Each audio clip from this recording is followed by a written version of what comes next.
Good morning students. आज हम 12th physics chapter 1 start करेंगे। हमारा 12th का जो फिजिक्स है दो पार्ट है, पार्ट 1 पार्ट 2। पार्ट 1 में फर्स्ट चैप्टर हम इलेक्ट्रिक चार्जेस एंड फील्ड्स। तो ये चैप्टर फर्स्ट चैप्टर हमारा चैप्टर 1।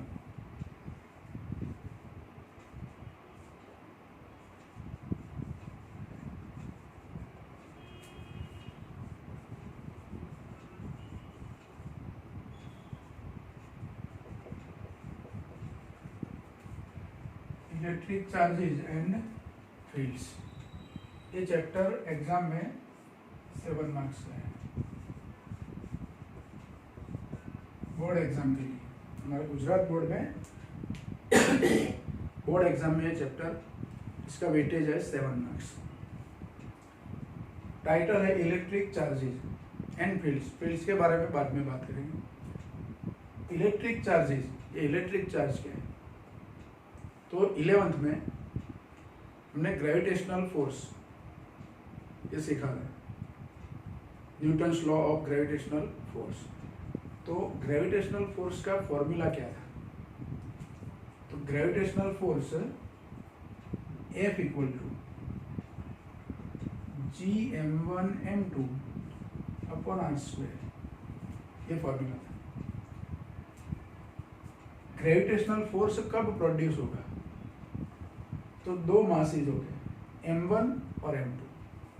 सपोज एक ऑब्जेक्ट है, इसका मास है m1, दूसरा ऑब्जेक्ट है मास है m2। दोनों के बीच डिस्टेंस r। ये दोनों के बीच ग्रेविटेशनल फोर्स प्रोड्यूस होगा, और ग्रेविटेशनल फोर्स एट्रैक्टिव फोर्स है। दोनों ऑब्जेक्ट के बीच एट्रैक्शन होगा।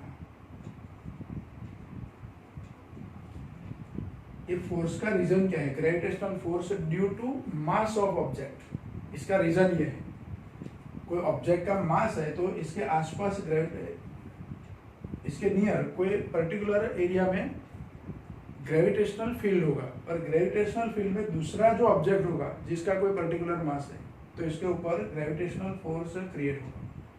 तो ये ग्रेविटेशनल फोर्स का रीजन क्या है? तो मास ऑफ ऑब्जेक्ट। ऐसे दूसरा भी एक फोर्स है, नेचर में एक दूसरा फोर्स है इलेक्ट्रिक फोर्स।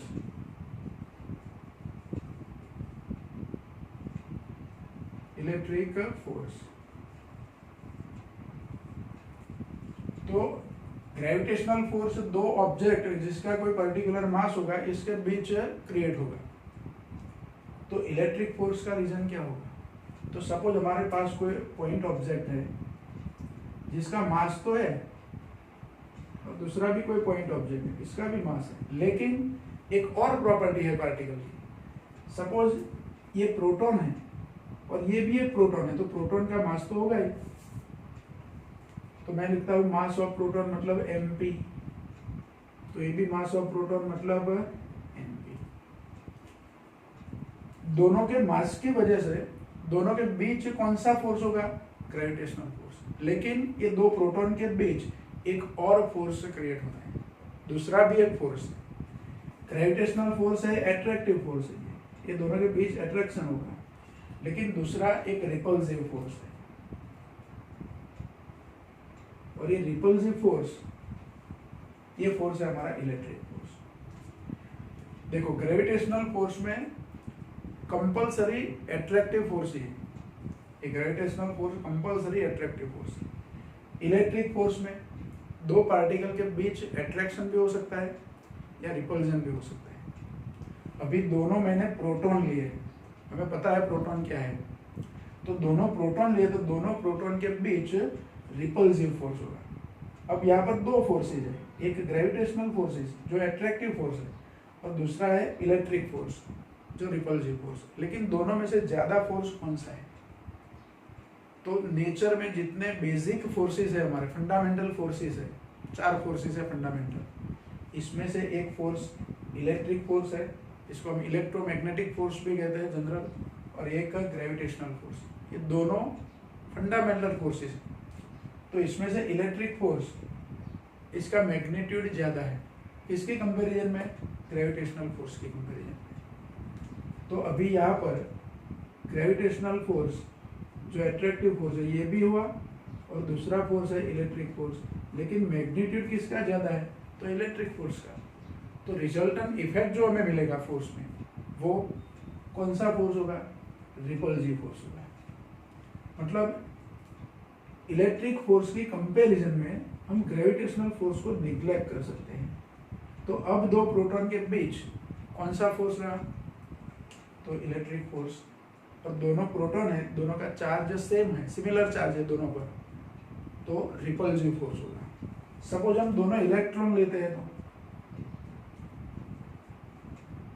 इलेक्ट्रॉन के लिए मास ऑफ इलेक्ट्रॉन me और चार्ज इसका लेते हैं -e। प्रोटॉन के लिए चार्ज क्या लेते हैं? +e। तो ये दोनों के बीच यहाँ पर भी इलेक्ट्रिक फोर्स कौन सा होगा? तो रिपल्सिव फोर्स होगा, रिपल्जन होगा दोनों के बीच। ग्रेविटेशनल फोर्स होगा, लेकिन ये फोर्स की कंपैरिजन में, इलेक्ट्रिक फोर्स की कंपैरिजन में ग्रेविटेशनल फोर्स हम निग्लेक्ट कर सकते हैं। तो ये ग्रेविटेशनल फोर्स प्रोड्यूस हुआ दो प्रोटॉन के बीच या दो इलेक्ट्रॉन के बीच। इसका रीजन क्या है? तो इसका रीजन है इलेक्ट्रिक चार्ज ऑफ पार्टिकल। जैसे ग्रेविटेशनल फोर्स का रीजन है मास, ऐसे इलेक्ट्रिक फोर्स का रीजन क्या है? Electric charge. जो कोई पार्टिकल होगा हमारे पास, इसके ऊपर कोई पर्टिकुलर इलेक्ट्रिक चार्ज है और दूसरा पार्टिकल हमारे पास है, इसके ऊपर भी इलेक्ट्रिक चार्ज है, तो दोनों के बीच या तो एट्रैक्टिव या तो रिपल्सिव फोर्स लगेगा। दोनों सिमिलर चार्ज है, मतलब लाइक चार्ज है, दोनों चार्ज लाइक चार्ज है, तो रिपल्सिव फोर्स होगा। अनलाइक चार्ज मतलब एक प्रोटॉन +e और दूसरा इलेक्ट्रॉन -e, तो ये दोनों के बीच एट्रैक्टिव फोर्स होगा। ये इलेक्ट्रिक फोर्स, ग्रेविटेशनल फोर्स होगा, लेकिन इसको तो हम क्या करते हैं? इलेक्ट्रिक फोर्स के कंपैरिजन में नेग्लेक्ट करते हैं। तो ये इलेक्ट्रिक चार्ज है, मतलब इलेक्ट्रिक चार्ज एक इंटरनल प्रॉपर्टी है पार्टिकल की। इलेक्ट्रिक चार्ज क्या है? इंटरनल प्रॉपर्टी है पार्टिकल की। वैसे तो कोई भी एटम्स हम लेते हैं, तो एटम्स में जनरली 3 पार्टिकल होते हैं, स्मॉल पार्टिकल। 3 पार्टिकल कौन कौन से? तो इलेक्ट्रॉन, प्रोटॉन और न्यूट्रॉन, हमें पता है ये फंडामेंटल पार्टिकल है।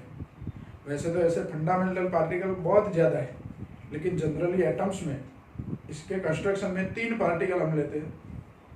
ये 3 पार्टिकल में न्यूट्रॉन, प्रोटॉन और इलेक्ट्रॉन।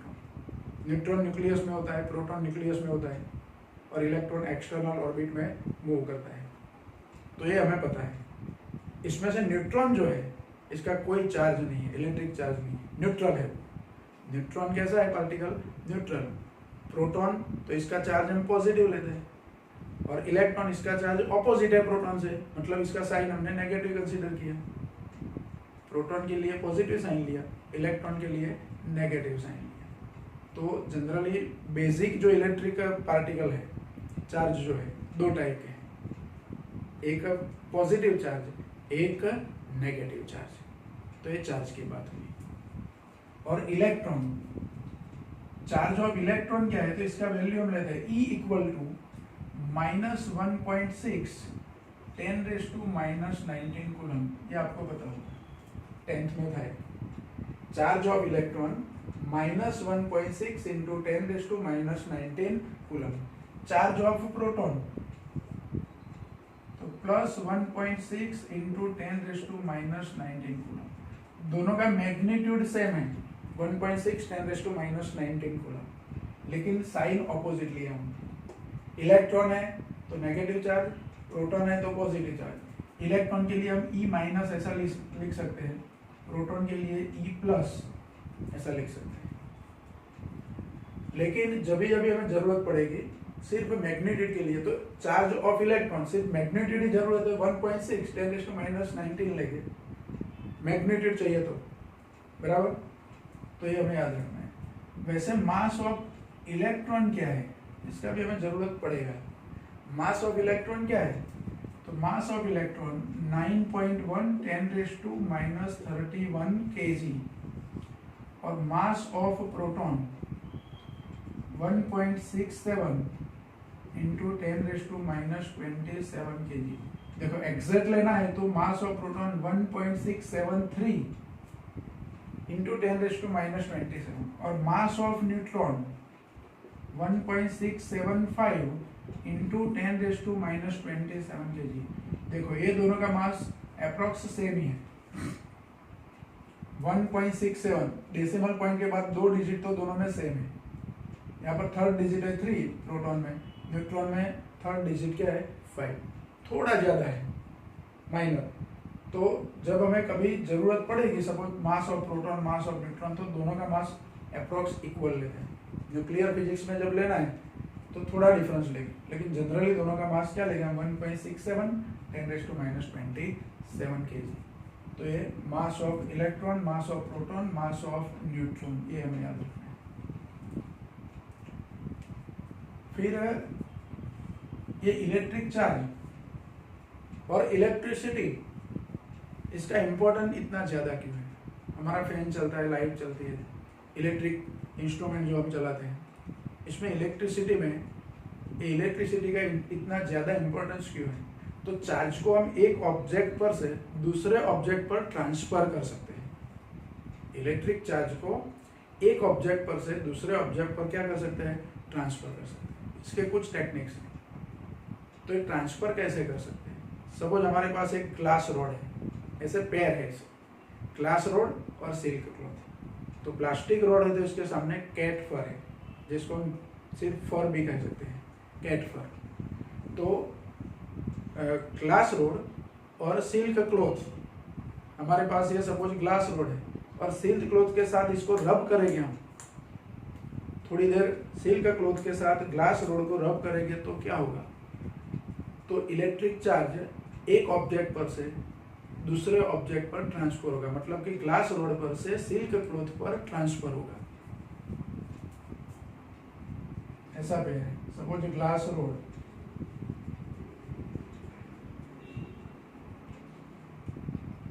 और इसके सामने क्या है तो सिल्क क्लॉथ। तो ग्लास रोड को सिल्क क्लॉथ के साथ रब करेंगे तो ग्लास रोड में से इलेक्ट्रिक चार्ज मतलब इलेक्ट्रॉन, ग्लास रोड में इलेक्ट्रॉन जो होंगे, सभी इलेक्ट्रॉन नहीं, थोड़े इलेक्ट्रॉन कहाँ पर जाएंगे? सिल्क क्लॉथ पर। तो ग्लास रोड क्या होगा? पॉजिटिव होगा। जो इलेक्ट्रॉन रिमूव होगा, जिस ऑब्जेक्ट में से इलेक्ट्रॉन रिमूव होगा तो ये क्या होगा? पॉजिटिव होगा, क्योंकि इसमें इलेक्ट्रॉन कम हो गए। और ये जो इलेक्ट्रॉन गेन करेगा वो क्या होगा? नेगेटिव होगा। तो सिल्क क्लॉथ नेगेटिव होगा। यहाँ पर ग्लास रोड में से इलेक्ट्रॉन ट्रांसफर हुए, प्रोटॉन क्यों ट्रांसफर नहीं हुए? हमने ऐसा लिखा कि ग्लास रोड पॉजिटिव हो गया। सपोज ये ग्लास रोड है और सिल्क क्लॉथ है। सिल्क क्लॉथ क्या हुआ? नेगेटिव। इसने इलेक्ट्रॉन गेन किया, इसने इलेक्ट्रॉन लूज किया। जो इलेक्ट्रॉन लूज करेगा वो पॉजिटिव होगा और इलेक्ट्रॉन गेन करेगा नेगेटिव होगा। ऐसा क्यों नहीं हुआ कि यहाँ पर से सिल्क क्लॉथ पर से प्रोटॉन ग्लास रोड पर गए और पॉजिटिव हुआ? ऐसा तो नहीं हो सकता। क्यों नहीं हो सकता? तो इलेक्ट्रॉन जो है, सपोज ग्लास रोड के, ग्लास का कोई एक एटम है तो न्यूक्लियस में प्रोटॉन और एक्सटर्नल ऑर्बिट में क्या है तो इलेक्ट्रॉन। अलग अलग ऑर्बिट में अलग अलग नंबर ऑफ इलेक्ट्रॉन होंगे। तो न्यूक्लियस के साथ प्रोटॉन का जो बॉन्डिंग है वो स्ट्रॉन्ग है और इलेक्ट्रॉन का बॉन्डिंग प्रोटॉन के कंपैरिजन में थोड़ा वीक है। तो जब हम रब करेंगे ग्लास रोड को सिल्क क्लॉथ के साथ तो यहाँ से इलेक्ट्रॉन ट्रांसफर हो गए। प्रोटॉन कभी भी कहीं जगह ट्रांसफर नहीं हो सकता। दूसरा चीज, ग्लास रोड पॉजिटिव हुआ, इलेक्ट्रॉन लूज किया, सिल्क क्लॉथ में से इलेक्ट्रॉन यहाँ पर क्यों नहीं गए? तो ग्लास रोड में जो इलेक्ट्रॉन होते हैं सपोज एक्सटर्नल ऑर्बिट में, इसका बॉन्डिंग ये न्यूक्लियस के साथ जितना होता है इससे थोड़ा ज्यादा स्ट्रॉन्ग बॉन्डिंग सिल्क क्लॉथ में इलेक्ट्रॉन का होगा। सपोज सिल्क क्लॉथ का एक एटम है या एक्सटर्नल ऑर्बिट का इलेक्ट्रॉन। ये दो इलेक्ट्रॉन की हम कंपैरिजन करेंगे। सपोज ये एक्सटर्नल ऑर्बिट है, ऐसा सोचो। एक्सटर्नल ऑर्बिट का ये ग्लास रोड का इलेक्ट्रॉन, एक्सटर्नल ऑर्बिट का सिल्क क्लॉथ का इलेक्ट्रॉन। तो इसका न्यूक्लियस के साथ जितना बॉन्डिंग है, प्रोटॉन की कंपैरिजन में तो ये वीक ही है, इसकी कंपैरिजन में प्रोटॉन दोनों में ज्यादा बॉन्डिंग से अट्रैक्ट होते हैं, लेकिन इसमें इलेक्ट्रॉन का बॉन्डिंग जो है और इसमें इलेक्ट्रॉन का बॉन्डिंग है न्यूक्लियस के साथ, इसमें से वीक कौन सा है? तो ये इलेक्ट्रॉन का बॉन्डिंग ग्लास रोड के जो एटम्स है इसके न्यूक्लियस के साथ वीक है, ये बॉन्डिंग के कंपैरिजन में। तो पहले कौन सा इलेक्ट्रॉन रिलीज होगा? तो जिसका बॉन्डिंग वीक होगा वो। तो ग्लास रोड में जो एक्सटर्नल ऑर्बिट में जो इलेक्ट्रॉन है, इसका बॉन्डिंग सिल्क क्लॉथ में जो एक्सटर्नल ऑर्बिट में इलेक्ट्रॉन है इससे थोड़ा वीक है, इसलिए इलेक्ट्रॉन ग्लास रोड पर से कहाँ ट्रांसफर हो गए?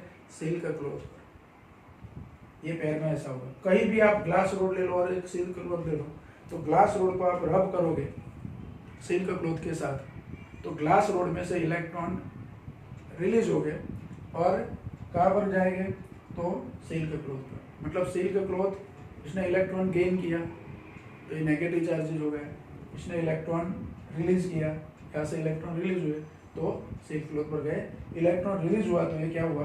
पॉजिटिव। तो एक पेयर है ग्लास रोड और सिल्क क्लॉथ। दूसरा पेयर कौन सा है?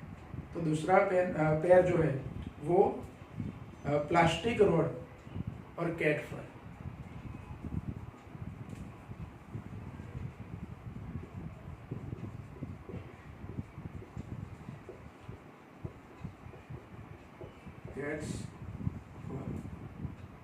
ये दूसरा पेयर। इसमें प्लास्टिक रोड को कैट फर के साथ हम रब करेंगे। सपोज ये प्लास्टिक रोड है, फर के साथ इसको रब करेंगे तो क्या होगा? तो इससे उल्टा आएगा। यहाँ पर जो रोड था ग्लास रोड पॉजिटिव हुआ, इलेक्ट्रॉन लूज किया इसने। यहाँ पर इलेक्ट्रॉन क्या करेगा? गेन करेगा। प्लास्टिक रोड इलेक्ट्रॉन क्या करेगा? गेन। और कैट फर इलेक्ट्रॉन लूज करेगा। तो यहाँ पर प्लास्टिक रोड क्या हुआ? नेगेटिव हुआ। और कैट फर ये क्या हुआ? पॉजिटिव। इसने इलेक्ट्रॉन लूज किया, ये इलेक्ट्रॉन गेन किया, तो ये नेगेटिव हुआ, ये पॉजिटिव हुआ। तो ये दो पेयर हमें याद रखना है, ग्लास रोड के साथ सिल्क क्लॉथ, प्लास्टिक के साथ कैट फर। दो एग्जांपल याद रखना। ये इलेक्ट्रॉन ट्रांसफर होते हैं, दोनों एग्जाम्पल में क्या होता है? इलेक्ट्रॉन ही ट्रांसफर होते हैं, क्योंकि इलेक्ट्रॉन का बॉन्डिंग न्यूक्लियस के साथ प्रोटॉन के कंपैरिजन में थोड़ा वीक है, तो कंपल्सरी क्या ट्रांसफर होगा? इलेक्ट्रॉन ही ट्रांसफर होगा। सपोज हमारे पास कोई एक ऑब्जेक्ट है,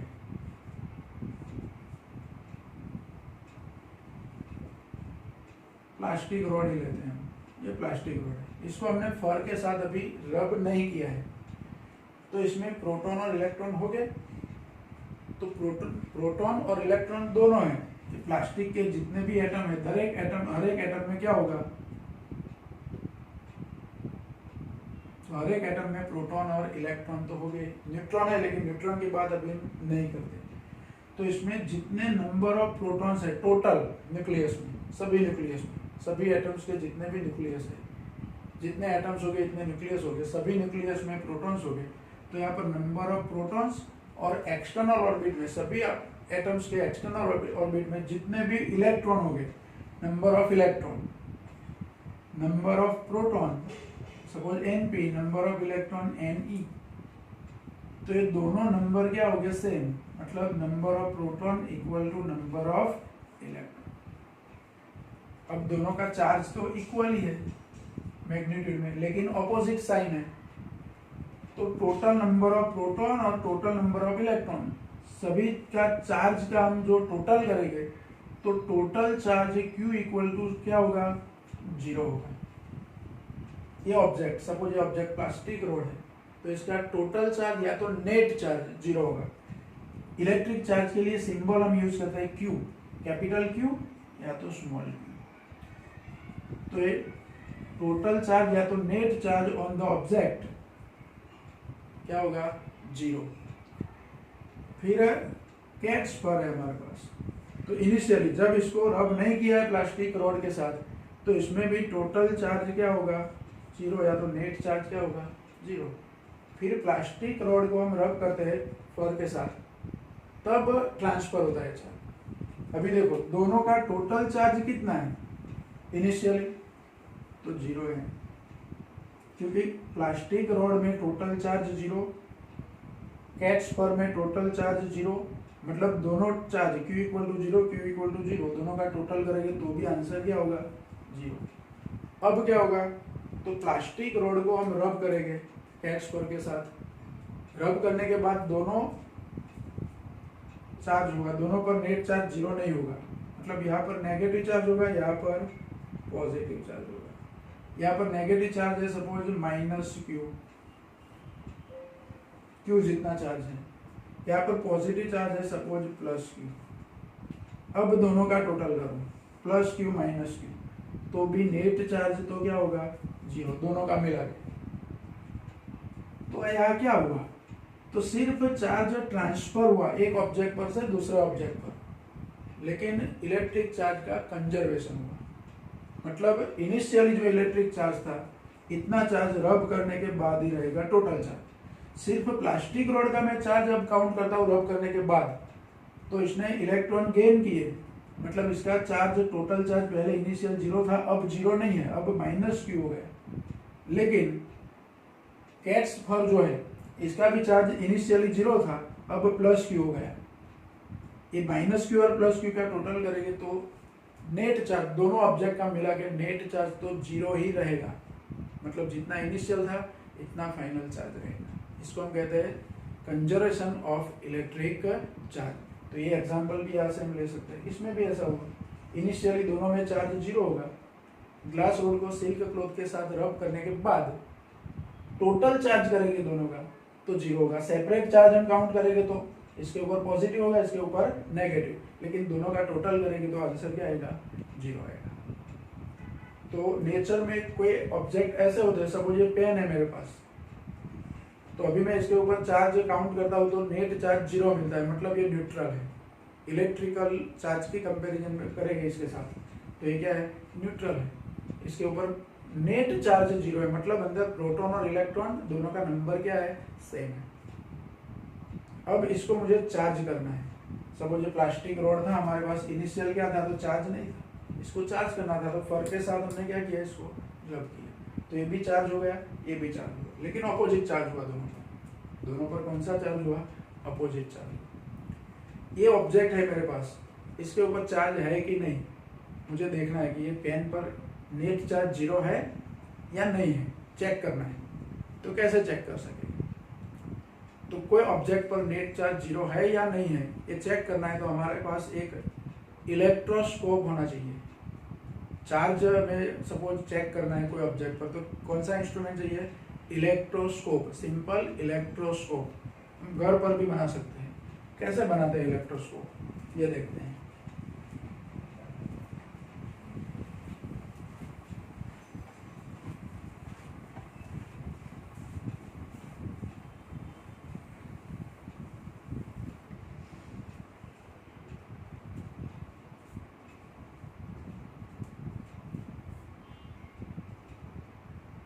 तो हमारे पास एक बॉक्स है, ग्लास प्लेट में से ये बॉक्स बना है।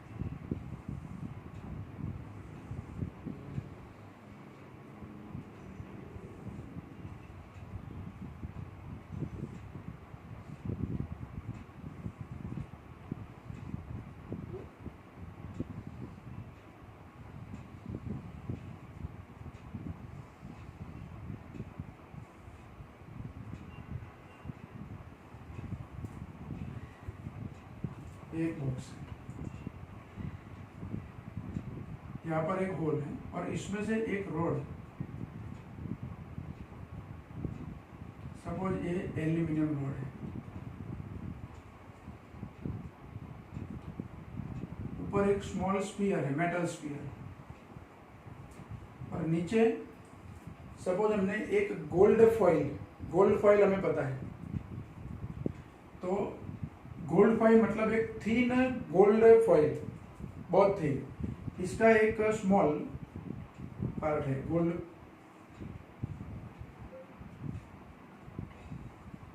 गोल्ड फिल्म है, इसको बीच में से हम बेंड करेंगे।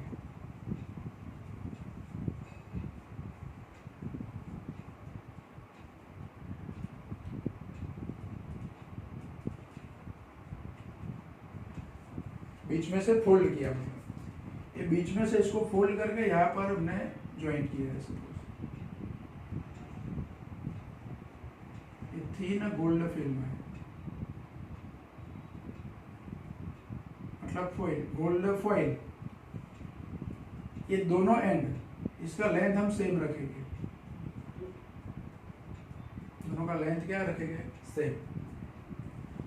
अभी दोनों फॉइल के जो एक फॉइल के दोनों एंड के बीच कोई पर्टिकुलर डिस्टेंस है, हमें डिस्टेंस मेजर करना है, तो पहले से यहाँ पर कोई स्केल रख सकते हैं।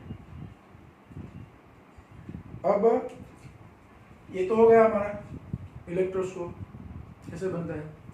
एक साइड पर हम विंडो रख सकते हैं, विंडो से फॉइल सेट करना है तो कर सकते हैं। ऊपर से इसको यार कंप्लीट फिट किया है।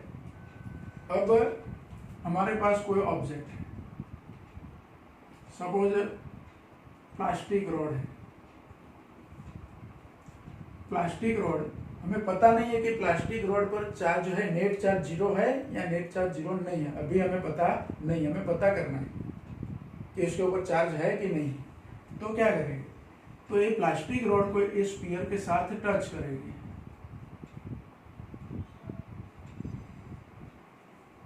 स्फीयर के साथ प्लास्टिक रॉड को टच किया, फिर वापस ले लेंगे। अब रिमूव कर देंगे प्लास्टिक रॉड। ये जो फॉइल है गोल्ड फॉइल, ये दोनों एंड के बीच डिस्टेंस में सपोज कोई चेंज नहीं हुआ, दोनों एंड गोल्ड फॉइल के दोनों एंड के बीच ऐसे गोल्ड फॉइल था, ये डिस्टेंस में कोई चेंज नहीं हुआ है, दोनों एंड में कोई चेंज नहीं होता है, तो ये प्लास्टिक रॉड जो इसके साथ हमने टच किया, ये प्लास्टिक रॉड पर कोई चार्ज नहीं था, मतलब नेट चार्ज 0, ये चेक हो गया। ये सिंपल इंस्ट्रूमेंट जो हमारे पास है, इसको हम कहते हैं इलेक्ट्रोस्कोप।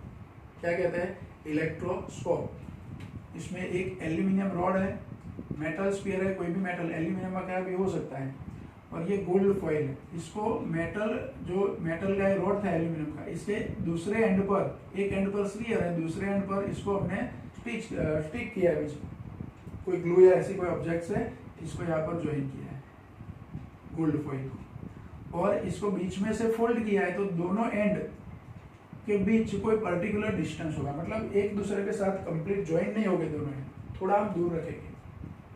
अब प्लास्टिक रॉड को इसके साथ टच किया, फिर प्लास्टिक रॉड को मैंने रिमूव कर दिया, एक बार टच करने के बाद रिमूव कर देना। यहाँ पर कोई, ये गोल्ड फॉइल के दो एंड के बीच जो डिस्टेंस है, इसमें कोई चेंज नहीं होता है, मतलब ये प्लास्टिक रॉड पर कोई चार्ज नहीं है।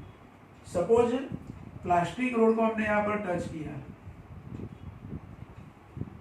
टच करने के बाद इसको रिमूव कर देते, लेकिन यहाँ पर ये फॉइल जो है गोल्ड फॉइल, इसके दोनों एंड के बीच डिस्टेंस सपोज इंक्रीज हो गया,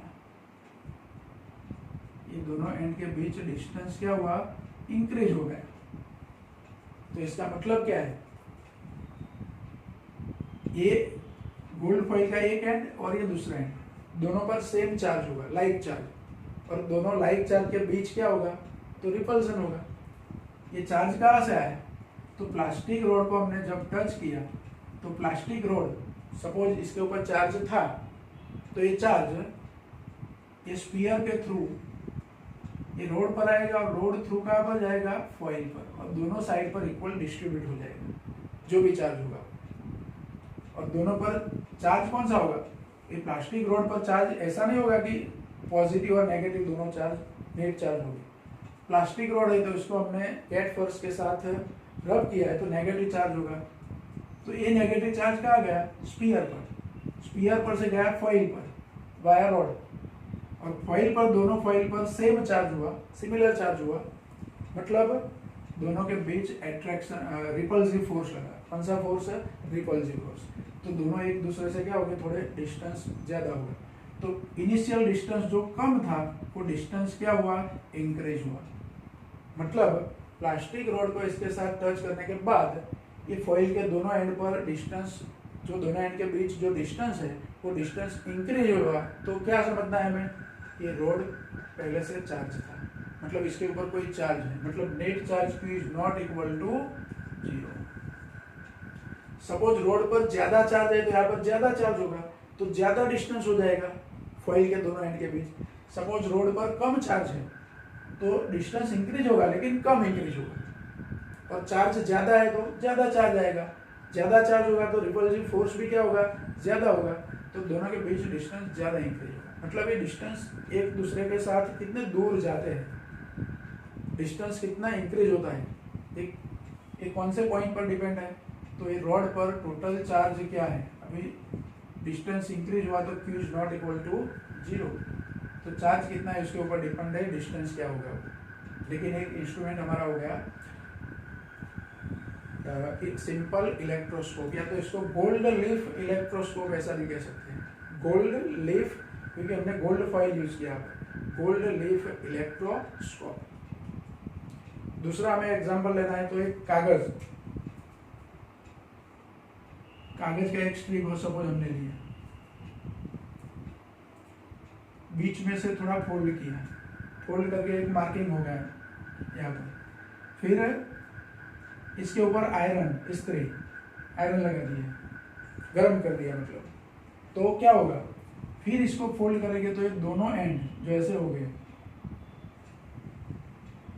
ये दोनों के बीच रिपल्सिव फोर्स होगा। जब इसको आयरन करते हैं, इस्त्री लगाते हैं इसके ऊपर कागज पर, तो ये चार्ज हो जाता है, क्या हो जाता है, चार्ज हो जाता है। फिर ये दोनों एंड सिमिलर चार्ज होगा पूरे स्ट्रिप पर, तो इसको बीच में से फोल्ड करेंगे तो दोनों एंड पर पॉजिटिव चार्ज है, तो पॉजिटिव के बीच रिपल्सिव फोर्स होगा, तो ये दोनों एंड थोड़े डिस्टेंस थोड़ा इसके बीच क्या होगा, इंक्रीज होगा। तो ये सिंपल इलेक्ट्रोस्कोप है, या तो गोल्ड लीफ इलेक्ट्रोस्कोप है, घर पर भी हम ऐसा बना सकते हैं, बराबर। तो ये चैप्टर में हमने देखो स्टार्ट जो किया, इसमें इलेक्ट्रिक चार्ज क्या है, और ग्लास रोड और सिल्क क्लॉथ, इसका एक एग्जांपल लिया हमने। दूसरा एग्जांपल लिया प्लास्टिक रोड और कैट्स फर, प्लास्टिक रोड और कैट्स फर, तो ये भी एक पेयर है, जिसको हम रोड को हम कोई क्लॉथ या तो फर के साथ रब करेंगे तो दोनों में क्या होगा, चार्ज होगा, दोनों चार्ज होंगे लेकिन ऑपोजिट चार्ज होंगे। कैसे चार्ज होंगे, दोनों पर opposite, equal and opposite charge होंगे। तो इनिशियल चार्ज 0 था, फाइनली चार्ज रब करने के बाद भी टोटल चार्ज करेंगे तो हम क्या होगा, 0 ही होगा पूरे सिस्टम का। पूरा सिस्टम मतलब सपोज ग्लास रोड और सिल्क क्लॉथ, तो ये दोनों का एक सिस्टम है, तो इस सिस्टम का इनिशियल चार्ज भी 0 था, फाइनल चार्ज भी क्या है, 0 है। और ये चार्ज हमें कैसे देखना है, चेक करना है कि कोई ऑब्जेक्ट पर चार्ज है कि नहीं, ये चेक करना है, तो इसके लिए हम इलेक्ट्रोस्कोप यूज कर सकते हैं, बराबर। तो इतना आज हम स्टॉप करते हैं।